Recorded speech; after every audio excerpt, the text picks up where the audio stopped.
नमस्कार विद्यार्थी मित्रो, कसे आहात? B Ed C E T 2024 म्हणजेच आपले जे ॲडमिशन्स बी एड प्रवेश 2024-25 या संदर्भातील हा व्हिडिओ. आपण अजून जरी आमच्या चॅनलवरती नवीन असाल तर कृपया चॅनलला सबस्क्राईब करा. तसेच व्हिडिओ आवडल्यास नक्कीच मित्रपरिवारामध्ये शेअर करा. विद्यार्थी मित्रो, मार्च महिन्यामध्ये आपण सर्वांनी B Ed C E T दिलेली आहे. त्या B Ed C E T अनुषंगाने आपली जी पुढील प्रक्रिया आहे त्या संदर्भातील हा व्हिडिओ. आता आपल्याला प्रतीक्षा आहे ती आपल्या B Ed C E T रिझल्टची. विद्यार्थी मित्रो, ही आपली पहिली स्टेप आहे. आपला जो बी एड प्रवेश राऊंड आहे तर त्यामध्ये निकाल लागणे म्हणजेच रिझल्ट लागणे. त्यानंतर विद्यार्थी मित्रो, रिझल्ट लागल्यानंतर आपल्याला सर्वात प्रथम जी गोष्ट करायची आहे ती म्हणजेच आपल्या बी एड सी ई टीचा स्कोअर कार्ड डाउनलोड करणे. तर विद्यार्थी मित्रो, आपली बी एड सी ई टीची जी प्रक्रिया आहे म्हणजेच बी एड ॲडमिशनची जी प्रक्रिया आहे पूर्णपणे ऑनलाईन असलेली आपल्याला पाहायला मिळते. तर आपल्या लॉग इनमधून आपल्याला हे बी एड सी ई टीचं स्कोअर कार्ड, ज्याला आपण मार्क्स मेमो असं म्हणतो, ते आपल्याला डाउनलोड करून घ्यायचं आहे. विद्यार्थी मित्रो, मार्क्स मेमो डाउनलोड करून घेतल्यानंतर पुढची स्टेप जी आहे ती म्हणजेच आपलं हॉल तिकीट, ज्यावरून आपण मार्क मेमो डाउनलोड करून घेणार आहेत. त्यानंतर आपला आलेला मार्क मेमो म्हणजेच डाउनलोड करून घेतलेलं स्कोअर कार्ड आणि विद्यार्थी मित्रो, आपला सी ई टीचा जो अर्ज आहे, ज्याला आपण सी ई टी ॲप्लिकेशन, आपण B Ed C E T देण्यापूर्वी जो अर्ज भरला त्याची जी प्रिंट आहे, तर ह्या तिन्हीसुद्धा बाबी विद्यार्थी मित्रो संग्रहित करून ठेवणं गरजेचं आहे. ते आपल्याकडे प्रिझर्व करून ठेवणं गरजेचं आहे. विद्यार्थी मित्रो, पुढच्या स्टेपमध्ये म्हणजेच जेव्हा आपला कॅप राऊंड अलॉट होईल, तो चालू होईल, तो अलॉट झाल्यानंतर आपल्याला हे तिन्ही डॉक्युमेंट्स लागणार आहेत, ही बाब आपण लक्षात घ्या. त्यानंतर विद्यार्थी मित्रो, आपला कॅप राऊंड म्हणजेच प्रवेश वेळापत्रक जाहीर होईल. हे प्रवेश वेळापत्रक जाहीर झाल्यानंतर विद्यार्थी मित्रो, त्याच्या ज्या सर्व डेट्स आहेत, एकतर त्या डेट्स आपल्याला काय करावं लागतील, कॅलेंडरवरती नोंद करून घ्याव्या लागतील किंवा आपल्याला त्या लक्षात ठेवाव्या लागतील. तर विद्यार्थी मित्रो, पुढील ज्या प्रक्रिया आहेत त्या डेटनुसारच होतात आणि पूर्णपणे ही प्रक्रिया ऑनलाईन असल्यामुळं कोणत्याही एखादी तुम्ही जर स्टेप मिस केली, एखादी पायरी जर चुकलात, तर आपण आपोआप या प्रक्रियेतून बाद होतो. ही गोष्ट आपण सर्वप्रथम लक्षात घ्या. म्हणजेच वेळोवेळी आपल्याला रजिस्ट्रेशन करावं लागतं विद्यार्थी मित्रो. तर राऊंड फर्स्ट ह्याच्यासाठी सुद्धा आपल्याला रजिस्ट्रेशन करायचं आहे. पहिल्या राऊंडमध्ये आपला नंबर लागला नाही, सेकंड राऊंड ज्यावेळेस चालू होईल त्याच्या डेट्स आपल्याला ऑलरेडी दिलेल्या असतात, त्याचंही रजिस्ट्रेशन असतं परत. त्यानंतर विद्यार्थी मित्रो, दुसऱ्या राऊंडमध्ये जर आपला नंबर लागला नाही तर तिसरा राऊंडसुद्धा होत असतो. त्या तिसऱ्या राऊंडमध्ये जागा जर शिल्लक असतील विद्यार्थी मित्रो, तर चौथा राऊंड आणि अंतिम राऊंड, ज्याला विद्यार्थी मित्र आपण इन्स्टिट्यूट लेवल राऊंड असं म्हणतो, तो राऊंडसुद्धा होतो. तर ह्या सर्व राऊंडला विद्यार्थी मित्रो आपल्याला काय करणं गरजेचं आहे, रजिस्ट्रेशन करणं गरजेचं आहे. हे लक्षात घ्या. हे सर्व रजिस्ट्रेशन एकदाच करता येत नाहीत, ते डेटप्रमाणे करावे लागतात. म्हणजेच सुरुवातीला आपलं रजिस्ट्रेशन जे आहे त्याला एक विशिष्ट डेट दिलेली असते आणि आपलं सर्वात महत्त्वाचं असतं आपण कोणती डेट मिळेल की आपण म्हणतो शेवटची तारीख किती आहे. तरी विद्यार्थी मित्र, आपल्याला हे यासाठी पहिल्या रजिस्ट्रेशनसाठी जास्तीत जास्त कालावधी दिलेला असतो, कारण विद्यार्थ्यांना माहीत होण्यासाठी यासाठी आपल्याला तो कालावधी असलेला पाहायला मिळतो. परंतु second round, third round, fourth round तुम्हाला ऑलरेडी माहीत झालेलं असतं मग रजिस्ट्रेशन कसं करायचं आहे, त्यामुळे त्याला कालावधी हा कमी दिलेला असतो. ही गोष्ट आपण लक्षात घ्या. फक्त पहिल्या राऊंडलाच जास्त कालावधी असतो, त्याप्रमाणे आपण तारखा लक्षात ठेवायच्या आहेत आणि पुढची कार्यवाही करायची आहे. त्यानंतर विद्यार्थी मित्र, आपले सर्व जे डॉक्युमेंट्स आहेत, आत्ता आपण सांगितलेले 3 डॉक्युमेंट म्हणजे आपलं हॉल तिकीट, त्यानंतर आपलं स्कोअर कार्ड आणि आपल्या सी ई टीचा अर्ज, ह्या तिन्ही गोष्टी आपल्याला अपलोड करायच्या तर आहेतच. शिवाय आपली बी ए, बी कॉम, बी एस सी जी आपली डिग्री असेल त्या डिग्रीचे तिन्ही मार्क्स मेमो, 10वीचा मार्क मेमो आणि 12वीचा मार्क मेमो, तसेच टी सी आपल्याला अपलोड करायचं आहे. ही बाब लक्षात घ्या. त्यानंतर विद्यार्थी मित्रो, आपल्याला पुढची जी बाब आहे, तर आपण जो फॉर्म भरणार आहात म्हणजेच रजिस्ट्रेशन फॉर्म, त्यामध्ये कुठल्याही प्रकारची त्रुटी राहणार नाही. डॉक्युमेंट्स अपलोड करताना सर्व फोटो क्लिअर असतील, हे लक्षात घ्या. पूर्णपणे प्रक्रिया ऑनलाईन आहे आणि ह्याची जी चेकिंग होते ती कॉम्प्युटरद्वारे होते आणि कॉम्प्युटरला जर एखादं डॉक्युमेंट रीड करता आलं नाही, वाचता आलं नाही, तर डायरेक्ट कॉम्प्युटर त्याला सांगतं की हे जे डॉक्युमेंट आहे ते काय आहे, अस्पष्ट आहे. अस्पष्ट ज्याला आपण काय म्हणतो विद्यार्थी मित्रो, तर त्याला आपण म्हणतो डिस्क्रिपेन्सी. तर डिस्क्रिपेन्सी इन डॉक्युमेंट्स असं आपल्याला मेसेज टाकून देतं कॉम्प्युटर, हे लक्षात घ्या. त्यामुळे कुठलाही डॉक्युमेंट आपल्याला ब्लर राहणार नाही, अंधुक राहणार नाही, याची आपण काळजी घ्यावी. क्लिअर फोटो काढणं गरजेचं आहे किंवा स्कॅनरने आपण त्याला स्कॅन करणं गरजेचं आहे. स्कॅनर म्हणजेच स्कॅन मशीन हे लक्षात घ्या. तर स्कॅन मशीनने आपण त्याला स्कॅन करू शकतो किंवा आपल्या मोबाईलद्वारे सुद्धा आपण फोटो क्लिअर काढून अपलोड करू शकतो. त्यानंतर विद्यार्थी मित्र पुढची जी बाब आहे ती म्हणजेच आपली प्रोव्हिजनल मेरिट लिस्ट लागते. म्हणजे आपण जे डॉक्युमेंट अपलोड केले आहेत, जे आपण रजिस्ट्रेशन केलं आहे, तो पूर्ण फॉर्म आपल्याला काय होतो दिसतो. आणि तो फॉर्म दिसल्यानंतर विद्यार्थी मित्र त्याची एक प्राथमिक यादी, प्रोव्हिजनल मेरिट लिस्ट म्हणजे एक प्राथमिक यादी लागते. आणि प्राथमिक यादी लागल्यानंतर अंतिम यादी लागलेली आपल्याला पाहायला भेटते. परंतु विद्यार्थी मित्र ह्या दोघांच्यामध्ये अजून एक गोष्ट होत असते, ती म्हणजेच त्यात जर आपली काही त्रुटी ही प्रोव्हिजनल मेरिट लिस्ट लागल्यानंतर विद्यार्थी मित्र आपल्याला काय करायचं आहे, त्रुटी दुरुस्त करण्यासाठी वेळ दिला जातो. तो कालावधी आपल्याला लक्षपूर्वक नोट करायचा आहे, नोंद करायचा आहे. तर विद्यार्थी मित्र 1 ते 3 दिवसाचा कालावधी दिलेला असतो, हे लक्षात ठेवा. आणि हे आपल्याला ऑलरेडी पहिल्याच दिवशी म्हणजेच कॅप राऊंडच्या शेड्यूलमध्ये दिलेलं असतं की कोणत्या दिवशी काय होणार आहे, त्यानुसार आपल्याला हे करावं लागतं. नंतर परत कुठल्याही शेड्यूलमध्ये अपलोड होत नाही, हे लक्षात ठेवा. म्हणजे मध्येच कुठे तारखा बदलत नाहीत. आणि तारखा जर बदलल्या तर CET सेलच्या आपल्या नोटिफिकेशन बारमध्ये आपल्याला तशा प्रकारचा मेसेज पाहायला मिळतो. त्यामुळे CET सेलला आपण नियमितपणे व्हिजिट करणं, आपला कॅप राऊंड अलॉट झाल्यानंतर क्रमपात आहे, गरजेचं आहे. ही बाब आपण लक्षात घ्या. त्यानंतर आपली अंतिम यादी जाहीर होईल. आणि ही अंतिम यादी जाहीर झाल्यानंतर विद्यार्थी मित्र आपल्याला द्यावे लागतात ते प्राधान्यक्रम. तर प्राधान्यक्रम ज्यांना आपण प्रिफरन्सेस असं म्हणतो, मग आपल्याला कॉलेजचे प्रिफरन्सेस द्यावे लागतात. तर इथंच खरी बाब आहे विद्यार्थी मित्र. कारण आपल्याला जे मार्क्स पडले आहेत, आपल्याला जसे मार्क्स असतील त्याप्रमाणे कोणाला 70+ असतील, कोणाला 60+ असतील, कोणाला 50+ असतील, कोणाला 40+, जे आपल्याला मार्क्स मिळाले आहेत विद्यार्थी मित्र, आपला नंबर 2 गोष्टींनुसार लागतो, हे लक्षात घ्या. सगळ्यात अगोदर म्हणजेच आपल्याला मिळालेले गुण आणि दुसरं आपण दिलेले प्राधान्यक्रम.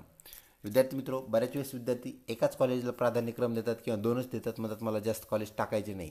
परंतु लक्षात घ्या, तुम्हाला 70 जरी मार्क्स असले आणि तुम्ही एकच कॉलेज दिलं आणि त्या कॉलेजचं जर मेरिट 70च्या वर असेल तर विद्यार्थी मित्र तुमचा नंबर लागणार नाही. आणि इतर उरलेल्या कुठल्याही जागेसाठी CET सेल तुमचा फॉर्म गृहीत धरणार नाही, ही गोष्ट लक्षात ठेवा. म्हणजेच आपल्याला काय करणं गरजेचं आहे, तर जास्तीत जास्त कॉलेजचे नावं देणं गरजेचं आहे, प्रिफरन्सेस देणं गरजेचं आहे. तर प्रिफरन्सेस फॉर्ममध्ये ज्यावेळेस फॉर्मची डेट दिलेली असते, आपल्या लॉग इनमधून आपल्याला ते कॉलेजचे नाव तिथं पाहायला मिळतात आणि त्यानुसार आपल्याला कार्यवाही करायची आहे. त्यानंतर पहिला राऊंड जो आहे विद्यार्थी मित्र, त्याची मेरिट लिस्ट जी आहे त्यानुसार आणि प्राधान्यक्रम ह्या 2 बाबीनुसार आपले काय होतात, नंबर लागतात. म्हणजेच आपण BEd प्रवेशासाठी काय होतं, प्राथमिक तत्वावर आपला नंबर लागतो. त्यानंतर विद्यार्थी मित्र मग नंबर लागल्यानंतर एक लिस्ट जारी होते. आपला नंबर लागला असेल तर आपल्याला ती लिस्ट पाहायला मिळते. तर त्या लिस्टमध्ये विद्यार्थी मित्र आपल्याला मग ती सीट ॲक्सेप्ट करायची का नाही, हा एक तिथं आपल्याला ऑप्शन आलेला असतो. त्याला आपण सीट ॲक्सेप्टन्स असं म्हणतो. या संदर्भात आपण एक स्पेशल व्हिडिओ ज्यावेळेस आपला कॅप राऊंड सुरू होईल त्यावेळेस बनवूया. विद्यार्थी मित्र ह्या सीट ॲक्सेप्टन्समध्ये काय करायचं असतं, आपल्याला सीट ॲक्सेप्ट करायची असते, म्हणजे स्वीकारायची असते. तर सीट स्वीकारणे हा एक आपल्याला ऑप्शन असतो. तसंच विद्यार्थी मित्र आपल्याला जिथं नंबर लागलेला आहे तर ती सीट आपल्याला नाकारता सुद्धा येते. म्हणजे नंबर जरी लागला तर आपल्याला म्हणता येतं की मला ही सीट नाही पाहिजे, बेटरमेंट ऑप्शन आपल्याला वापरता येतो. विद्यार्थी मित्र ते झाल्यानंतर आपल्याला काय करावं लागतं, तर CET सेलला आपल्याला परत एकदा पैसे भरावे लागतात, ज्याला आपण प्रक्रिया शुल्क असं म्हणूया, म्हणजेच प्रोसेसिंग फीस. तर CET सेल आपल्यासाठी हे ज्या बाबी करतं, म्हणजेच आपल्या CET सेल ऑर्गनाईज करतं. जसे की CET घेणे असेल, त्याचा निकाल लावणे असेल, आपले पेपर चेक करणे, जे की ऑनलाईन होतं सगळं, तर पेपर चेक करणे, निकाल लावणे आणि त्यानंतर विद्यार्थी मित्र आपल्याला जे सर्व कॉलेजेस आहेत महाराष्ट्रामध्ये त्याची यादी उपलब्ध करून देणे. तर ह्यासाठी आपल्याला CET सेल एक चार्ज लावतं, ज्याला आपण फीस असं म्हणूया. तर ही फीस जी आहे विद्यार्थी मित्र मागील वर्षी म्हणजे 2023ला ही ₹1000 ही सर्वांना भरावी लागते विद्यार्थी मित्र. आणि सर्वांना ही फीस समान असते, ह्यामध्ये असं कॅटेगरी वाईज चेंज आपल्याला पाहायला मिळत नाही. तर सर्वांना हे ₹1000 भरावे लागतात, जे की ऑनलाईन पद्धतीने भरावे लागतात, ज्याला आपण CET सेल प्रक्रिया शुल्क असं म्हणतो. आणि हे आपल्या लॉग इनमधून आपल्याला काय करावं लागतं, ते पे करावं लागतात. आणि ज्यावेळेस आपण हे पैसे भरतो त्यावेळेस आपण आपलं फीस पेड असा ऑप्शन असा तिथं आपल्याला बारमध्ये काय ते टॅब दिसू लागते, म्हणजे आपण फीस भरलेली आहे का नाही हे तिथं आपल्याला समजतं. तसंच CET सेलला सुद्धा समजतं. तर ही फीस भरल्याशिवाय आपल्याला पुढे प्रोसेस करता येत नाही, ही बाब आपण या अनुषंगाने लक्षात ठेवा. व्हिडिओ आवडत असल्यास नक्कीच लाईक करा. विद्यार्थी मित्रो आपल्याला जर ते कॉलेज मिळालेलं आवडलं तर आपण त्याला ॲक्सेप्ट करायचं. आणि आपल्याला वाटलं की आपल्याला ते कॉलेज नको आहे, आपल्याला फॉर्म भरताना ते आवडलं होतं, नंतर वाटलं की नाही आता आपल्याला अजून दुसरं कुठलं तरी कॉलेज पाहिजे, तर त्यासाठी अजून एक ऑप्शन तिथं असतो, तो म्हणजेच बेटरमेंट. तर ती सीट ॲक्सेप्ट करून बेटरमेंट करणे आणि सीट ॲक्सेप्ट न करता बेटरमेंट करणे, हेही दोन ऑप्शन तिथं उपलब्ध असतात. तर विद्यार्थी मित्रो, आपण जर बेटरमेंट हा ऑप्शन विदाऊट सीट ॲक्सेप्टन्स असं जर निवडलं तर एक लक्षात घ्या, तुमचा कुठेतरी नंबर लागला होता आणि तुम्ही म्हटलं की नाही मला ही सीट नाही पाहिजे, आणि आपण म्हटलं की बेटरमेंट, फक्त बेटरमेंट असं म्हटलं तर ह्या सीटवरचा आपला जो क्लेम आहे तो निघून जातो. म्हणजे आपला दुसरीकडे जर नंबर लागला नाही तर ही पहिली सीट सुटून जाते, निघून जाते, असा एक ऑप्शन असतो. आणि दुसरा ऑप्शन असतो सीट ॲक्सेप्टन्स विथ बेटरमेंट. तर तोही ऑप्शन आपल्याला निवडता येतो. जर दुसरीकडे नंबर लागला नाही तर मला हीच सीट डबल द्यावी असा त्याचा हे असतो, अर्थ असतो. आणि विद्यार्थी मित्रो, ह्याला फार दिवस दिले जात नाहीत, ही प्रक्रिया फार क्विक असते, हे लक्षात घ्या. कारण त्यावेळेस सर्व ॲडमिशन होण्याची प्रक्रिया चालू असते, त्यावेळेस त्यांना सगळ्या ज्या सीट्स आहेत त्या वाटायच्या असतात किंवा द्यायच्या असतात. आणि दररोजच्या दररोज सीटचं जे विद्यार्थी मित्र वितरण झालेलं आहे, जे विद्यार्थ्यांचे नंबर आलेले आहेत, तर त्यांना 3च दिवस वेळ दिलेला असतो कॉलेजमध्ये जाऊन ॲडमिशन घेण्यासाठी. आणि प्रत्येक दिवशी म्हणजे पहिल्या दिवशी, दुसऱ्या दिवशी व तिसऱ्या दिवशी, या तिन्ही दिवशी सायंकाळी 5 नंतर कॉलेजला एक काम करायचं असतं की आज किती ॲडमिशन्स झाले आहेत, आणि त्यानुसार दररोज ॲडमिशन्स काय होतात विद्यार्थी मित्रो, अपलोड झालेले ॲडमिशन जे आहेत तर ते आपल्याला पाहता येतात. कुठे पाहता येतात तर CET सेलच्या वेबसाईटवरती. तर CET सेलच्या वेबसाईटवरती लॉग इन करून आपल्याला ते ॲडमिशन्स कळतात, पाहता येतात.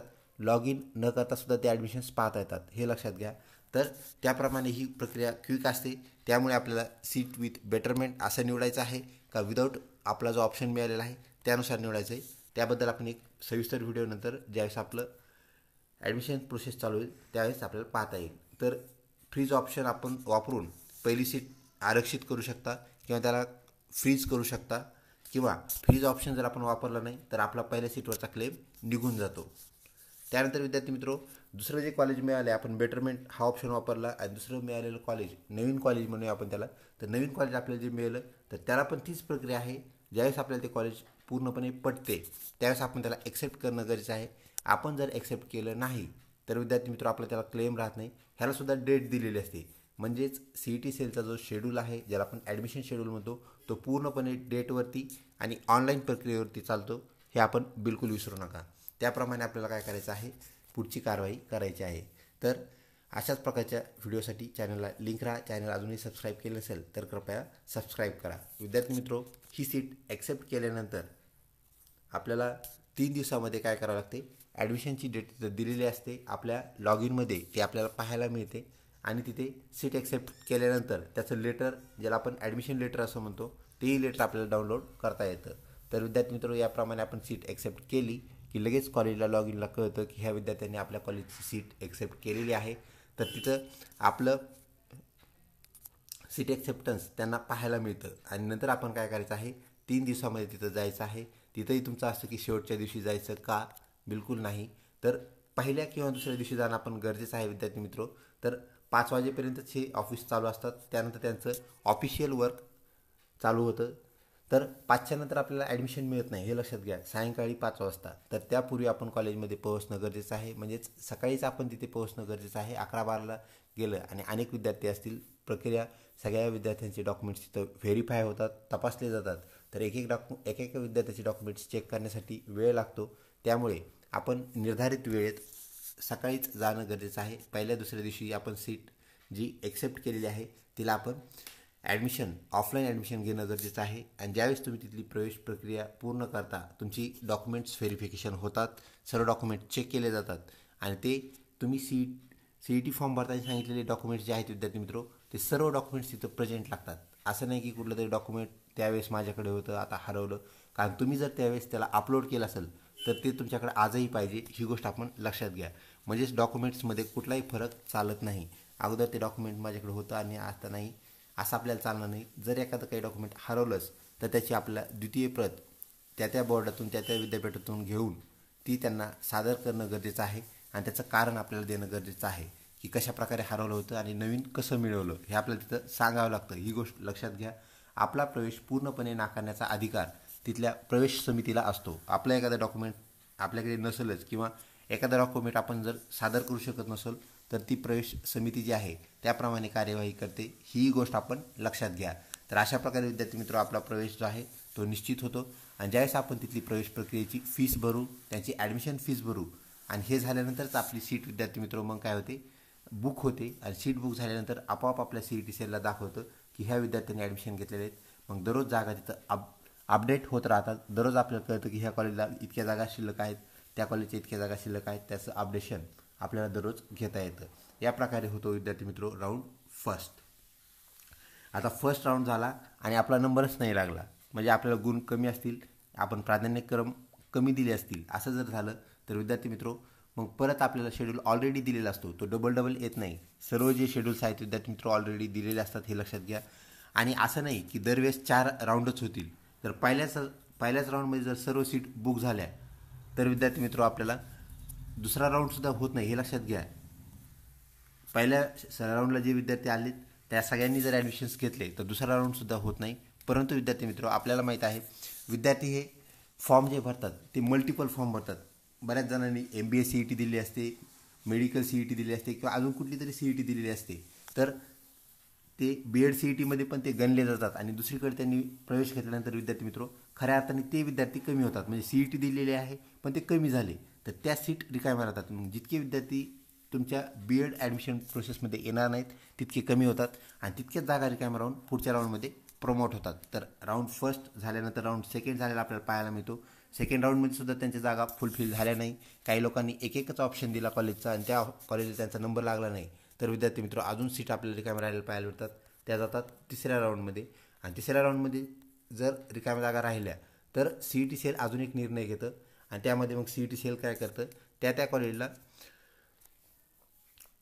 कॉलेज लेवल राऊंड घेण्यासाठी परवानगी देतं. हा जरी कॉलेज लेवल राऊंड असला विद्यार्थी मित्र तरी ह्याचे ॲडमिशन्स पूर्णपणे ऑनलाईन होतात. कुठल्याही कॉलेजला तुम्हाला ऑफलाईन ॲडमिशन महाराष्ट्रामध्ये मिळत नाही, ही गोष्ट आपण लक्षात घ्या. म्हणजेच आपल्या कॉलनीमधलं कॉलेज असलं, आपल्या गल्लीतलं कॉलेज जरी असलं तर ॲडमिशन मात्र फक्त एकच बाब करू शकते, ती म्हणजेच CET सेल. तर CET सेल हे अंतिम आहे BEd प्रवेशासाठी, ही गोष्ट आपण लक्षात ठेवा. चांगले जे मार्क्स आपल्याला मिळतील आणि चांगले ऑप्शन्स आपण जर दिले तर नक्कीच आपला नंबर 100% लागतो. विद्यार्थी मित्रो, कशाप्रकारे ऑप्शन्स द्यायचे आहेत हेही आपण पुढील व्हिडिओमध्ये पाहणार आहोत. त्यासाठी चॅनलला लिंक राहा. लवकरच भेटूया पुढच्या व्हिडिओमध्ये. तोपर्यंत धन्यवाद.